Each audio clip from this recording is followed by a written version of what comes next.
Hello, hello, hello, and welcome back to another episode of This Is Me Attitude Podcast with me, your one and only host, Rachel Hills, just a girl in her 20s, trying to figure this crazy life out and bringing you along the way every single step of the way. And today is no different, as I had yet another guest speaker on the podcast, which I absolutely love having people on the podcast. So side note, if you ever want to come have a conversation with me about Jesus and about your faith, hit up my DMs on Instagram. I would absolutely love to talk with you. Anyways, today's podcast guest is Lauren, the co-founder of Friends of Faith. Her and one of her really good friends made this entire business, which I'm not going to go into too much detail because she goes into the most amazing details about it and why God put this on their hearts. So let's go into the conversation I had with Lauren.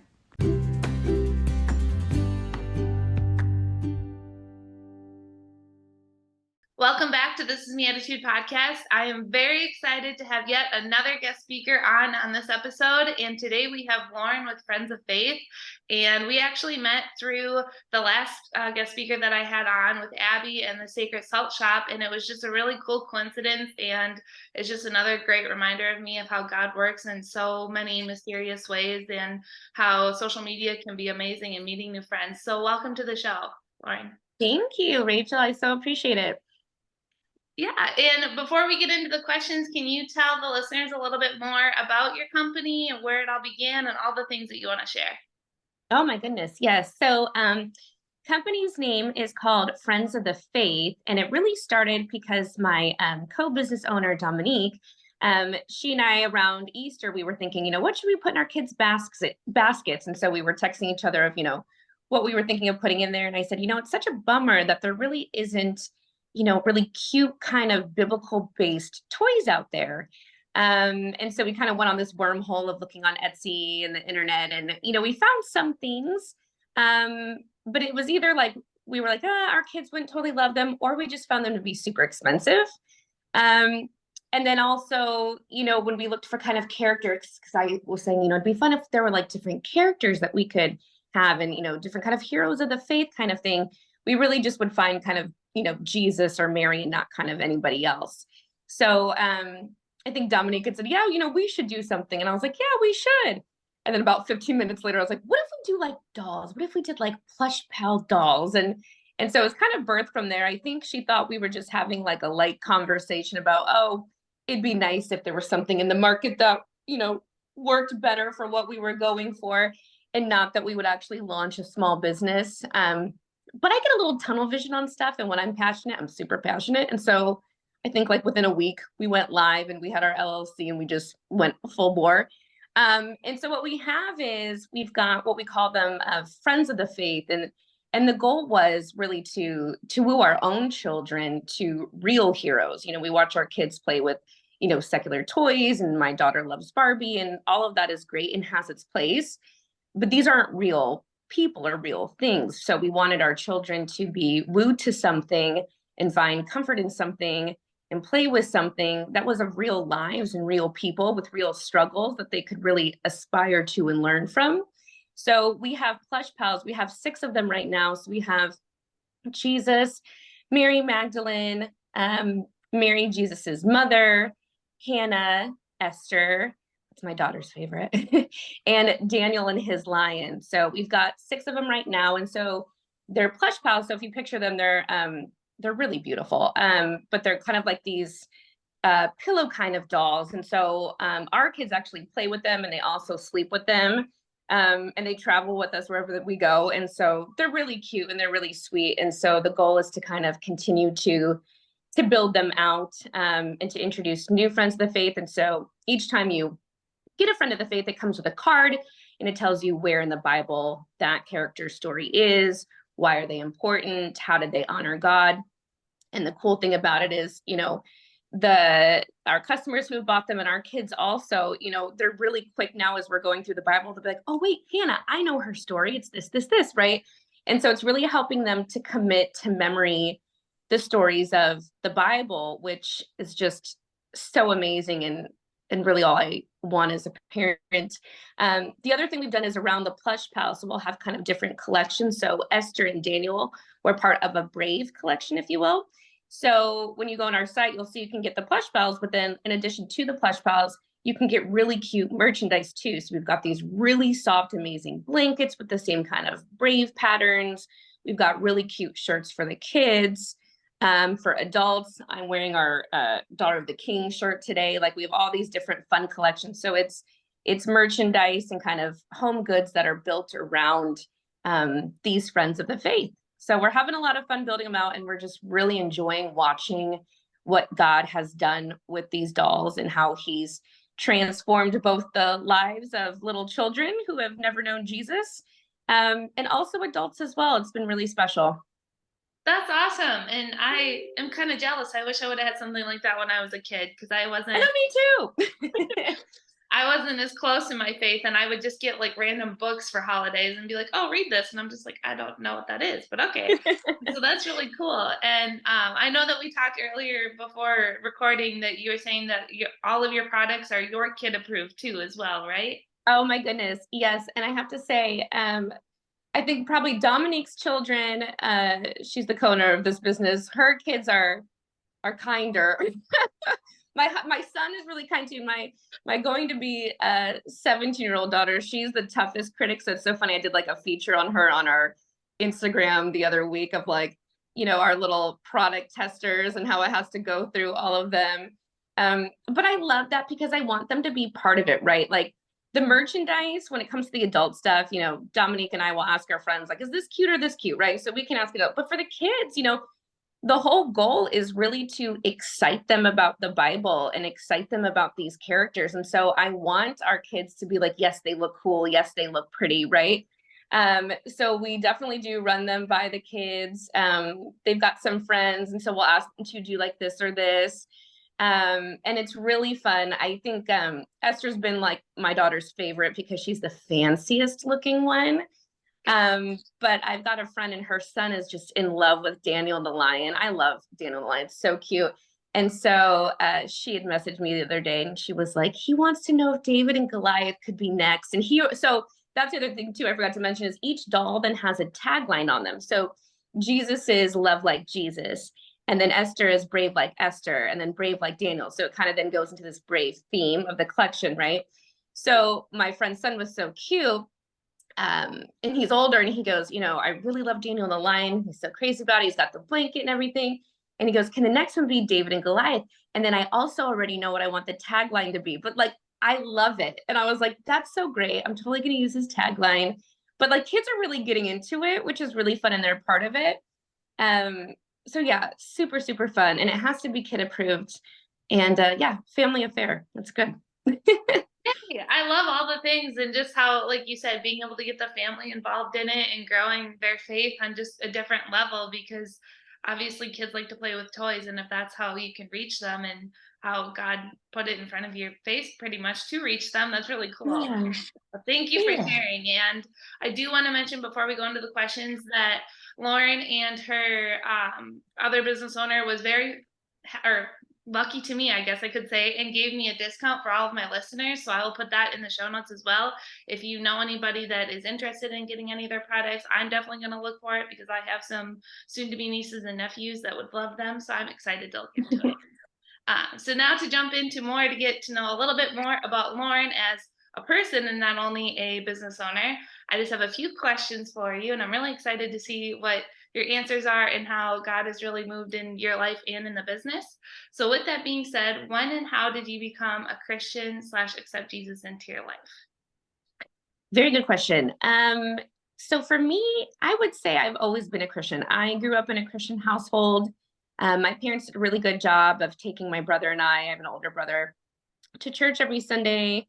We did Sunday school. My mom taught in the choir. My dad taught, I think it was teenage kids Sunday school. And I remember sitting in on those and being like, whoa, they're just, teenagers are a whole other breed. But he did a good job with it. And then my mom, I have memories of, over breakfast in the morning before school, my mom would read, a little section of the Bible each morning. So my parents did a really good job of, keeping us in the church and in the faith. But I think for all of us, as believers, there comes a time in your life where you have to kind of find it yourself, right? And it can't be like you're born into it. It's like, and I think that's a good foundation to start. but then you have to kind of seek the relationship on your own, because it's not about religion. It's about, your relationship with Christ. So at some point it comes to those moments where you've got to know, is it real for me? Right. And I would say probably the first time that happened for me was when I was in college. I read a book, Heaven is for Real. And I loved that book. And it was about a boy, Colton, who he got really sick and he went to heaven and he came back. So he like died temporarily and came back, and he was telling his parents about, how he met Jesus. And they were like, But he said enough things where it kind of connected the dots. And what's really cool is I watched an interview of him. He's much older now. I think he might be in college. And he still stands by it, and it's still real to him. And just that just kind of ignited something in me, because I think as I got older, I got more in like inquisitive. And I think the way that the world is, just a lot of kind of pushing back on things. And I'm very much a fact-based person. And so I really needed like facts and evidence. And sometimes growing up, people would tell me like, well, you just need to have faith. You just need to have faith. And I was like, yeah, but I don't think Jesus is expecting us to have blind faith. I just don't. He left so many clues. He did so many miracles. He made it. I mean, if you seek it out, it's so obvious. Like I truly think it takes far more faith, if you will, to not believe in him than to believe in him. There's just an abundance of evidence. And so then as I started to do more research, my faith just got deeper and deeper and deeper of just, researching historical events that happened, and, different books that I would read. I just read the most fantastic book called It Takes More Faith to Be an Atheist. Such a great book, and it's just jam-packed with evidence. And I think all of that just really strengthened my faith, so that as I kind of go out into the world, I feel super, super solid. And I feel solid when I have conversations, which are coming up more and more. So I would say it's always there. And then I think as I got kind of more curious and wanting more facts and less of like just kind of a litmus test, I wanted like something real. Then I found it, right? Because I think Jesus says, if you come and look for me, I'll make it clear for you. And I think it's very clear. I think that people who don't want to see it just are working really hard not to see it. Yeah. No, I agree with that. And I didn't mean to cut you off if you had anything else to say, but I just wanted to kind of highlight what you said about that it is for the relationship and it's not for religion. And I feel like that is one of the biggest things that turns people away, is that they feel like they have to be perfect, or like they have to go to church or do all of the things, or like do the checklist sort of thing. And the more that I've grown in my faith, and the more that I talk to more and more people with the podcast and just in general, like it always goes back to having the relationship. And I've noticed in my own personal time, like when I'm reading the Bible, and how he'll point different things out to me. So it's just, I love that it keeps getting reminded to me and told to me, because then it like is ingrained further and further. And I hope that all the listeners can hear that too, because like I know a lot of people in my personal life that are like, well, I don't want to do that because like I've done this, this, and this, and all of the things there. So it's just really cool to be able to hear that from other people that I like. I obviously didn't prompt you to say that or anything like that. So it's really cool to have that naturally come up. And excuse me, I have a frog in my throat. But I did also want to say about the book that you read about Heaven is Real. I read that too quite a while ago. So I think that's really cool how it just has come back into conversation, because I think that was a point where I was a little bit older. I think I was like middle school, high school age. So it was where I heard about it, and I didn't grow up going to church. I just had friends that did. So they were like, oh yeah, Jesus is this. And they would kind of explain it. And I was just like, okay, like he's a guy I'm supposed to believe in, and like, we'll see one day. And that's like basically how I left it. And then reading that book, I picked up on a lot of the things that you mentioned. So it's interesting and cool to hear that like that's how other people have gotten stronger in their faith as well, just by reading different things, or how God presents himself to you as your own unique path and plan, or I should say his plan, because it is all his plan. And that's been my biggest thing lately, is him showing me his plan, and I'm a planner myself. So it's been giving the trust, and I'm like, okay. And you have conflicting plans. Yeah. So. Yes. Awesome. I love that. And in two things, I mean, we will get to your questions, just sparking things that I want to make sure that we touch on. One is the relationship thing, so important too. And I think one of the things I hear about a lot from either unchurched people, non-believers, or I'll call them lukewarm Christians. But it's, I went to a church one time and, it was full of hypocrites, or the pastor was a hypocrite. I had this bad experience with this Christian. And so write the whole thing off. Nothing breaks my heart more than that. And it gets back to you've got to get out of the religion and you've got to get into the relationship, right? Because all of this imperfectness that you'll find in church, which I hate to blow it for everybody, but you're always going to find it because we're broken people and we're never going to be perfect. So if you're looking for a perfect church, I mean, you're never going to find it earthside. Yeah. But I would say, don't let that be the reason that you're not a follower of Christ, because Christ is perfect. And so if you spend time in his word and you get to know him, he will never let you down, period. Now, humans will, right? But don't let the church be what shapes your understanding of Christ, because it's so unfair to him. We are never going to represent him perfectly. I hope that we're all genuinely doing our absolute best to do that. But we're all going to fall short, right? So it breaks my heart when people say that, because I'm like, that's so unfair to Jesus that we're going to be the whole source of if you're going to follow him or not. Like, that's a lot to live up to, and I'm doing my very best, right? But broken people are broken people. So yes, completely agree with that.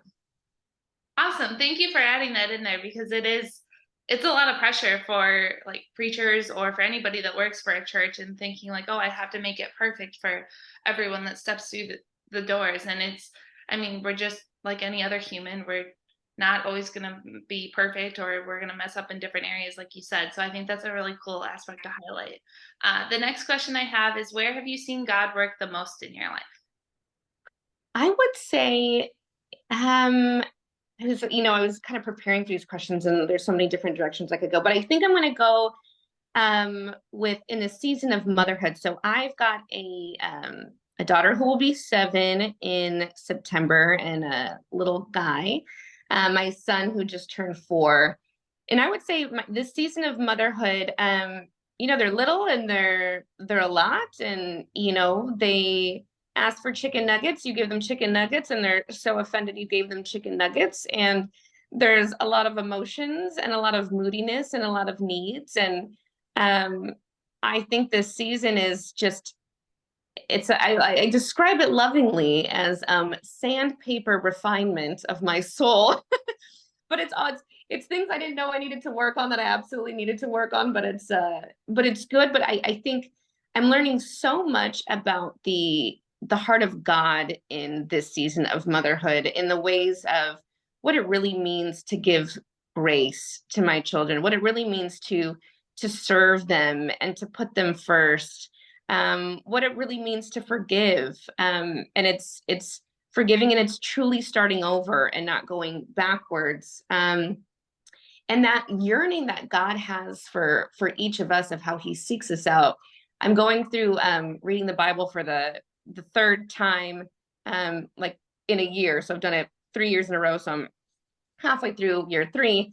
And just the countless, numerous, every single time ways that we fall short and turn from God, and how he just continually, unrelentingly pursues us, and I just think about myself as a mom, and, there are days and moments where I'm just so worn out. And then it's like at the end of the day, when I'm in bed and they're in bed, I just yearn for them, and then I'm like, what is this? It's like all they did was torture me all day.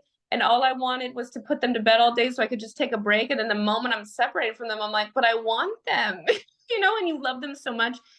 And I think I've learned so much about his heart and how he loves us. And I think that's the blessing for those who are gifted in parenthood, if that's your path, or any kind of mentoringship relationship, or really any relationship, because there's always these ebbs and flows of them. But just that love you have, for your child, despite whatever it is that they do, that you just seek them out, and you love them and you forgive them. And it shows me God's heart, and it draws me closer to him, of gosh, and to think that you love me more than I love my children. And if I could, I would just like eat all my kids' toes and suck their little cheeks into my mouth. And I would just like, I'm so obsessed with them. To think he loves me more is, it's quite lovely, quite wonderful and unbelievable, but perfectly true.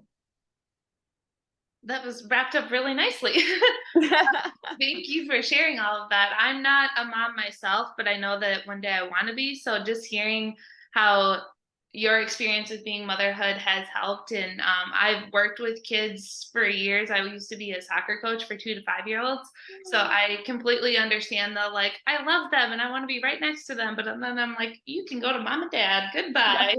So I can only imagine with your own children how more of an escalated that can be sometimes.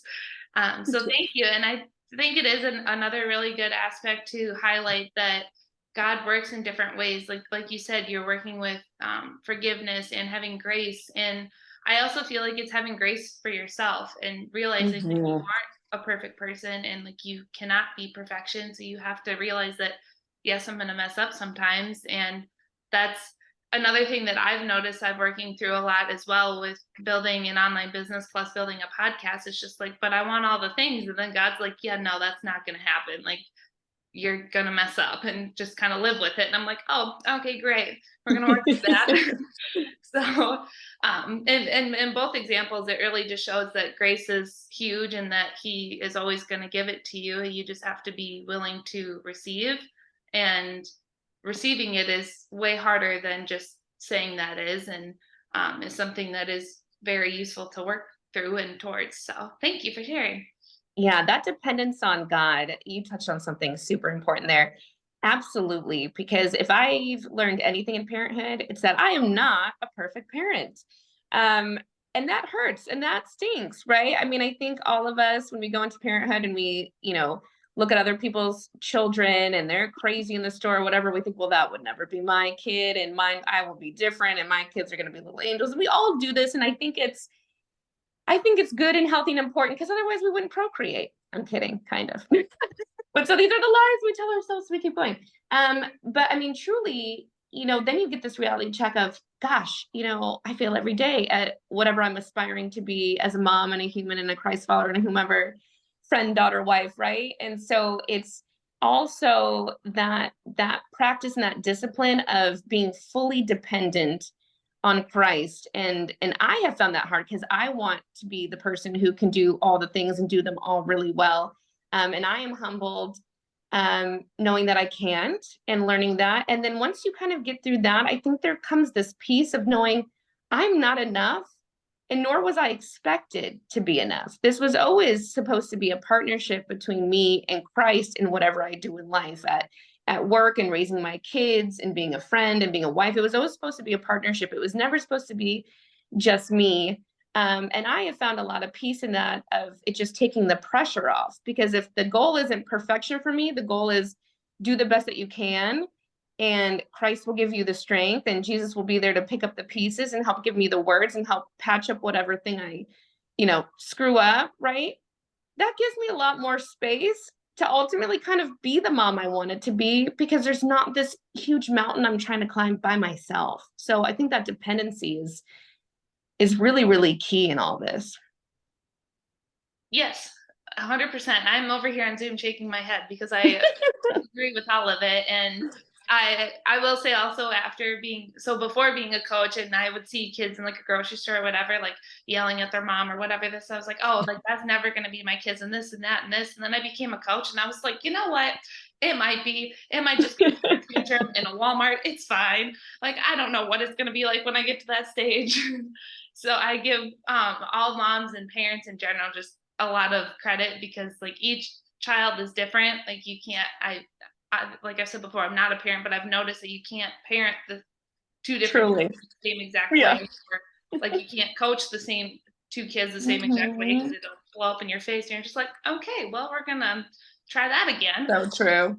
So true. I always try to like when I'm in the grocery store and I see like the kid losing their mind or wherever I'm at and the mom just looks exhausted. I always try to do the like head salute, of like been there, you're not alone. Because when people have done that to me, it just gives me like a breath and I'm like, oh, we're all on the same team versus like the moms who will give me like a look of like, can you handle that? I'm like, truly I can't. If I could, I would.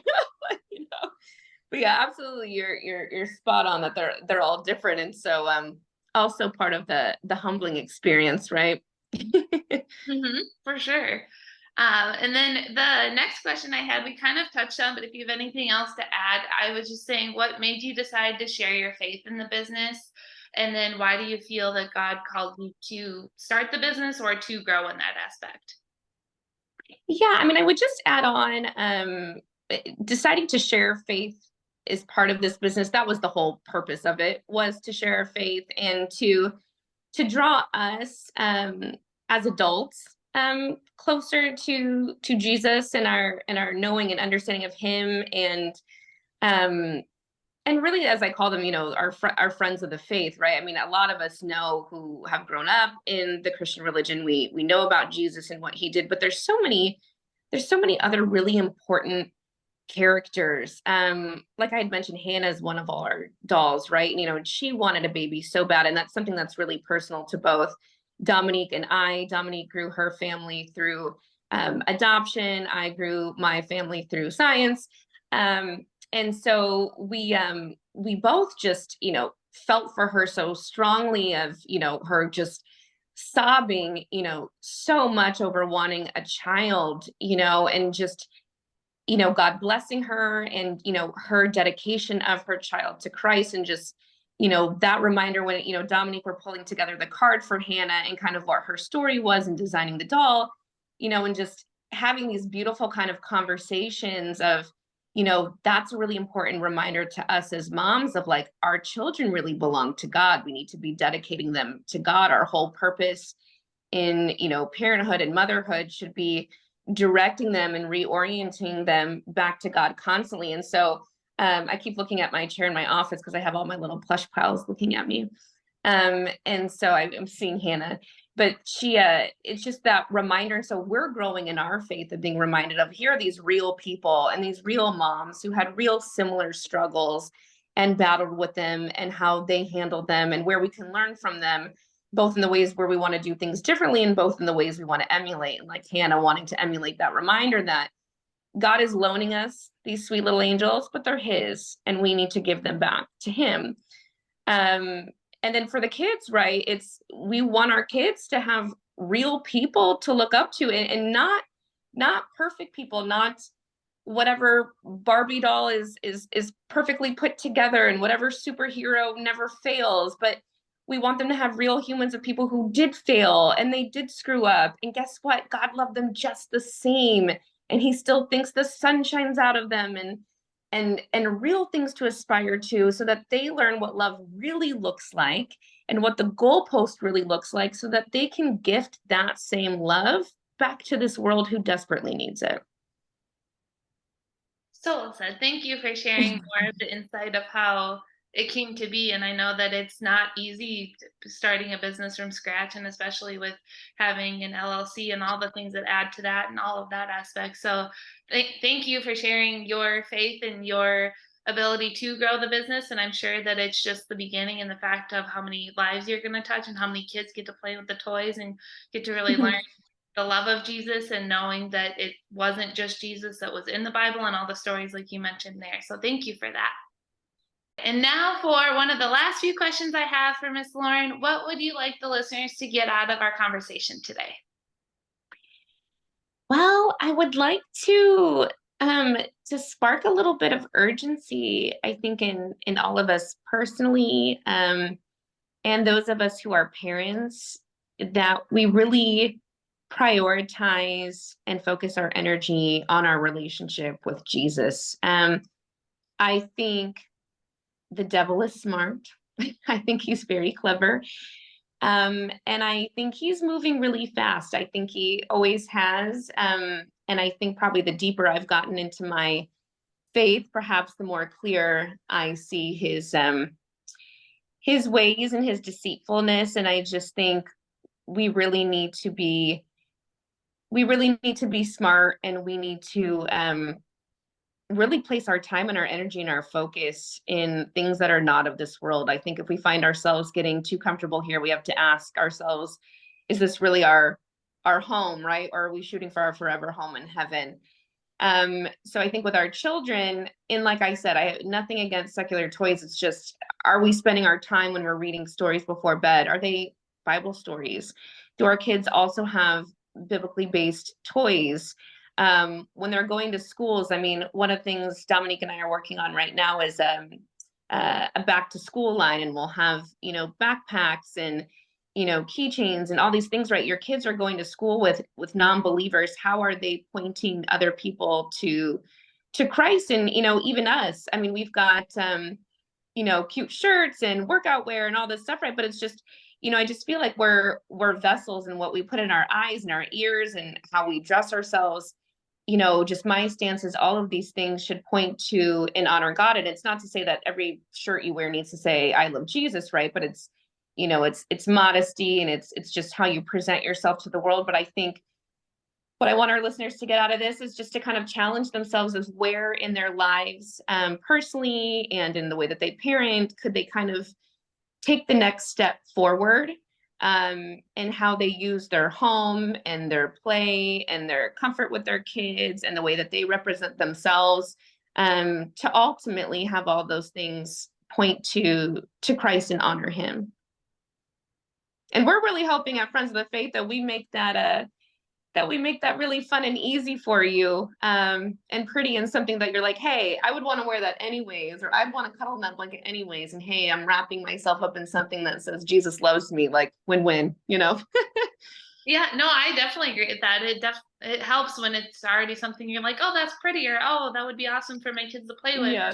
whatever the aspect is. So, and I agree in the fact that it is, the stronger you get into the word, the more you realize that it is a broken world.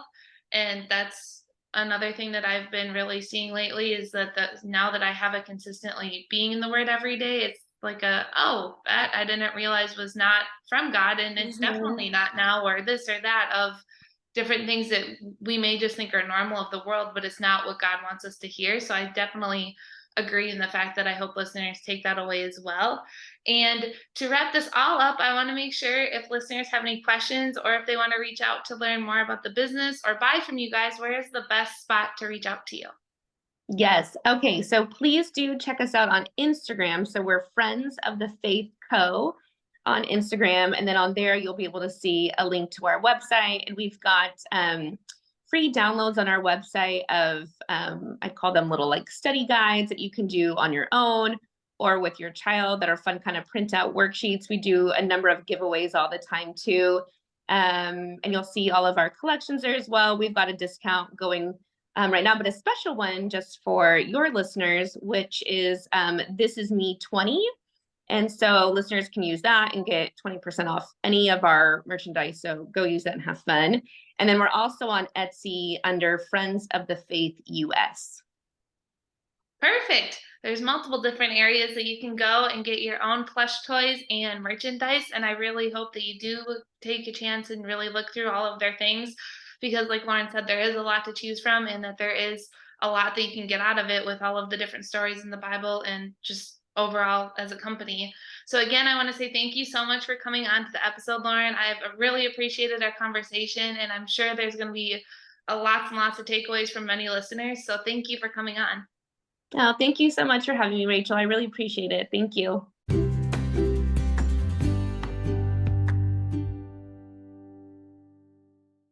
Now, I know you got something out of that fantastic conversation that I just had with Lauren, and I want to say again a huge thank you to her and to her business and to her business partner.